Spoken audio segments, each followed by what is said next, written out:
Good afternoon, good afternoon, good afternoon, and welcome to the garden. The garden really welcomes you on the 20th of January 2021. We've been here for 20 whole days. How has it been for you so far? Were you ever challenged by anyone? Did anyone act very obnoxious with you? Or brash or callous? Or was that person nasty nice? Was that person very sneaky and tried to serve you on their platter or someone else's platter? And what was your response like? Did you let them know how you did not approve of their behavior? Were you frank and open? Did you bust out and cuss them out? Were you obnoxious just as they had been with you? Were you silent? Did you just ignore them? Did you let it fly? Or did you even plan to get back to them? What did you do? How did you handle that situation? And so we're talking about soul control today. Of course, we believe that our soul is really the core of our being. That seat that makes us who we really are, our emotions, our thought patterns, our value systems, the essence of who we are is really what our soul is. And how are we ensuring that soul control is the thing for us whenever we're faced with something like what I described earlier? Soul control is what I'm asking you to do. And so while we must ensure that we step up and we act how we think is best for us to act when someone else is trying to take us down or get to us in the worst way, we must also know that some things can be left alone.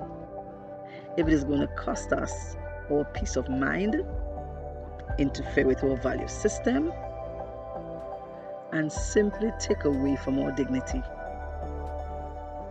We can't ever allow someone else to have control of us like that so that we bluster off and we act unseemingly.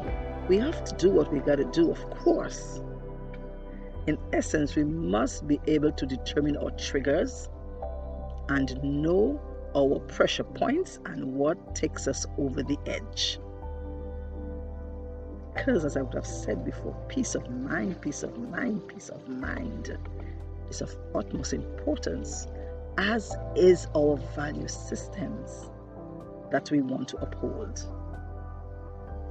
And then certainly we must know that we can't do something illegal, because that might end up in a serious way that we won't like or we won't be able to handle. So it's about discernment, discerning and taking care that soul control persists. So as you go through the remaining 11 days of January and even onto the other days, remember to be aware of soul control. Know your limits. Know your triggers. Know what pushes you off the edge. And take that course of action that will have a profitable ending for you and maybe even for those who you care so deeply about. Soul control, emotions, thought patterns, the core of our being must be intact, irrespective of what's been done and what attempts are made to take us under or even make us act out of character.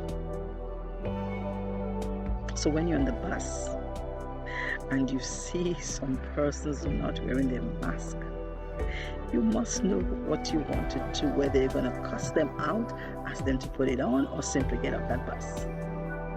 When you're at work and you think that a co-worker is really getting on your nerves, or even the boss or the supervisor is getting to you, you have to know when to weigh your options. When your spouse or even your children getting out of line in any way with you. You have to know when to open your mouth wide and speak loudly and frank and bold, and when to just simply choose your battles wisely. Even in your neighborhood. And for those of us who are educators, when we have those parents who don't ever make it easy for us, who are simply so unpredictable or even so unreasonable or uncaring. And when we have those students